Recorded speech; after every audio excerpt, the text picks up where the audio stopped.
Hello guys, today we're going to talk about a new application from VB Audio called Vban Screen. And yes, you heard it correctly, Vban family just got larger. So now we're going to just jump in, download it, and then talk a little bit more about it. We're going to go to the official webpage. Be sure you're on the official webpage because there is come up some fake ones.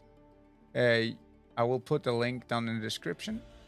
You go to the tab that says Vban, scroll down, and you go to Vban screen, and you go download it, and then you unpack it, and then you're ready to go. You can put it wherever you want. It's a self-contained application, don't need to install. You can go to web shop and give Vincent a thumbs up by giving a little bit of a dono. It's a free software, you don't have to. You got license agreements here and all the information you need. Per application, when you're running it, you can have 4 Vban frame streams, 4 audio streams, and 4 Vban text drawing commands. Drawing commands are a little bit out of the scope of this video, but here's some examples. You can more info from forum topic here. You can run this application 128 times. So it becomes 128 times 4 video streams. So that's also over the little bit over what this video is about. This is just to get you up and running as quick as possible without any problems. So the first thing we're going to do before we start the application itself, I will need to tell you that it only works with the latest VoiceMeeter, latest matrix, and the latest macros. Very important to know that, so you don't try it and go nuts and thinking you follow the video into perfection. So remember, it only works for the latest ones. Let's do the macros first. This is the latest macros. This is a standalone application as well. Really good new functions. We can do a video about that later if you guys want to. Just leave a message or go to Discord and ask for it. You go up to the header, right click, Vban configuration. This part here is about Vban text command. Also, what would be the how you do the drawings on screen. Not going to talk about that. We're going to go down here to Vban frame for a GUI capture. Since in the macro buttons you can only do GUI capture, you cannot do screen capture like you can in VoiceMeeter.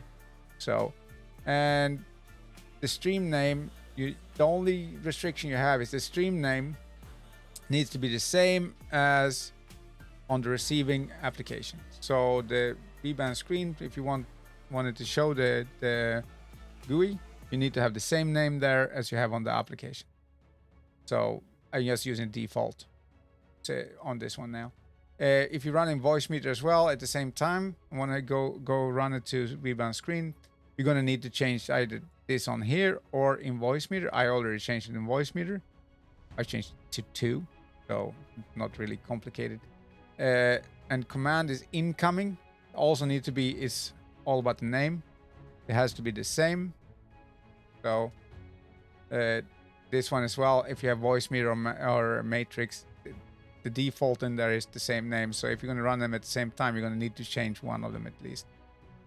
You need to set up the IP to the machine you're sending to. You can find it in network settings, or if you have VoiceMeeter on the other machine, or if you open Vban screen on the other machine, it will, and go to Vban settings, it will show you the IP. So you can just copy it in there. For if you run one instance of, let's say you only run macros, not VoiceMeeter, you don't need to change anything here. If you're going to run Matrix or VoiceMeeter, you're going to need to change your UDP port either here or in VoiceMeeter. I decided to change mine in VoiceMeeter. So you will see it. Mine has a different number than the default one. So, and here you can see also the IP of this machine. So you can later on, when we go over now to the other machine, because I have used separate machines, you can use this on the same machine with the Vban screen, but then definitely need to change the UDP port. And the address in that case is 127.0.0.1. So that would be on the same machine. It is Yeah, and that would be on both of them because that's a local IP. Anyway, now you can see it here, and let's go over to other PC, and I will show you on Vban screen how it looks. And let me open it up. And you can see you got a black screen. It's because I haven't anything activated. Vban settings. So you got the four screens here. You can guess it. If I turn all four of them on, it turns into a four-way split. If I turn off two, we got a two-way split. If I turn off one, so that's a full screen. So we only need the full screen at the moment. We're going to just show you the first one. So now this name I know is matching up with the other one. We just looked at it. The command is matching up with the other one. So that we know that we can click on the screen here and the commands goes over to other. So turn these two on. And you can see it just popped up on the screen straight away. So when everything is matching, everything is working, this is what it should just pop up and work. If you have any issues, it might be a firewall issue. It can be multiple other network issues as well that you should go through and check before you think. And also check the name because it is case sensitive, stream name. So if you have a stream name that's a large or I was going to say large, it's called capital or a lowercase, and they're not fitting together, so they're not the same, then it will not work. Just a heads up. If you hold in the control button, the control on the keyboard, now, as you see, I'm clicking on the Vban screen. It's actually activating the macro button. And if I move my mouse up to the macros and I click on it, you can see it blinking on the Vban screen. I can change it over here.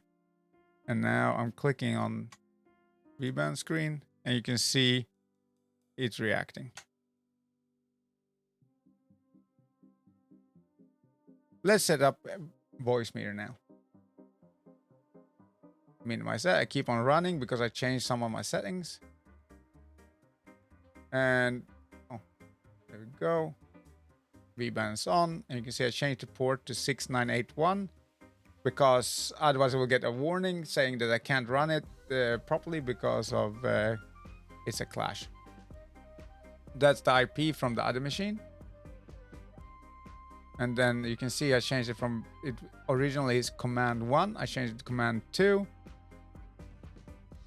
And you can see here's a little M that is now blacked out. To activate the mouse button, that has to be on, and you do that going over here. Right click, manage mouse commands. And now it's active. And then we go down here and you can see here that I changed it from, this is default video 1 as well. So I changed it to video 2. I added my IP address. And you do that by clicking, tapping in, and then hitting enter, and then it's in. Let's activate it. And you can see it has connection. You can see that's all connected up, working good. This is the frame rate. So it will be sending over 30 frames per second over your network. In PNG mode, that doesn't matter. This one here do not matter in PNG because it sends 100% quality. If you set it in JPEG, the mode you would use probably when you are running display mode, this then is 50% of the quality. So it reduces the quality, so you don't use so much of your network bandwidth. And here you can change to display 1. I only have 2 displays, so I can switch between the displays, what I want to see in the application itself. And the app view is to see the main application only. So let's put this back to PNG. And of course you can set your frames to whatever you want here.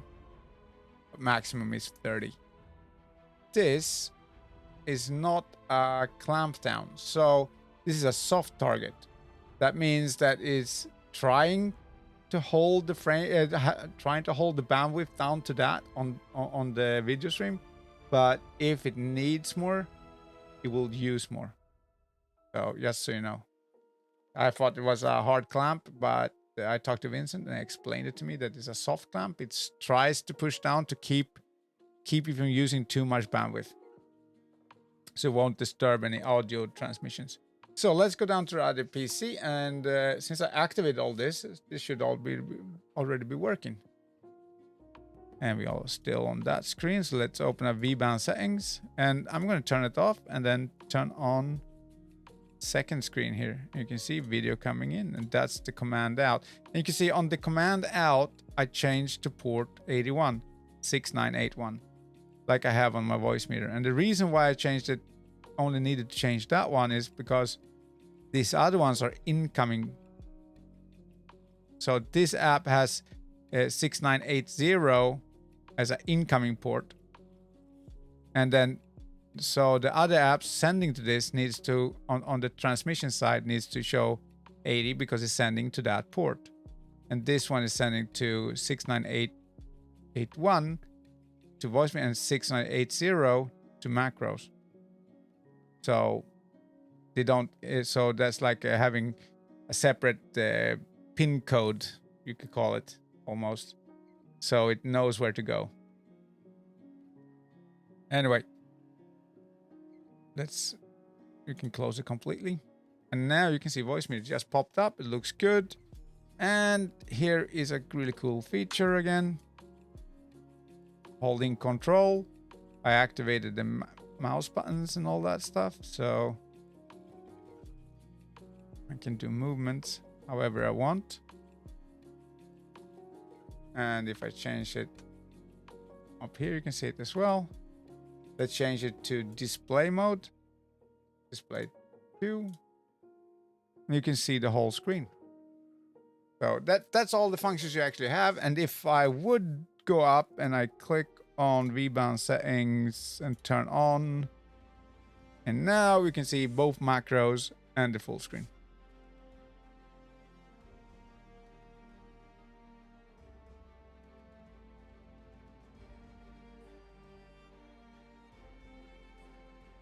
So you can see over here on the full screen here that it's and also a good function is if you do a fast double tap, it makes it full screen. Same here. Anyway, guys, I think that's all the info you need for now. And if you need something more complex setup, you guys give us a shout and see what we can do. Thanks for watching, guys, and see you in the Discord.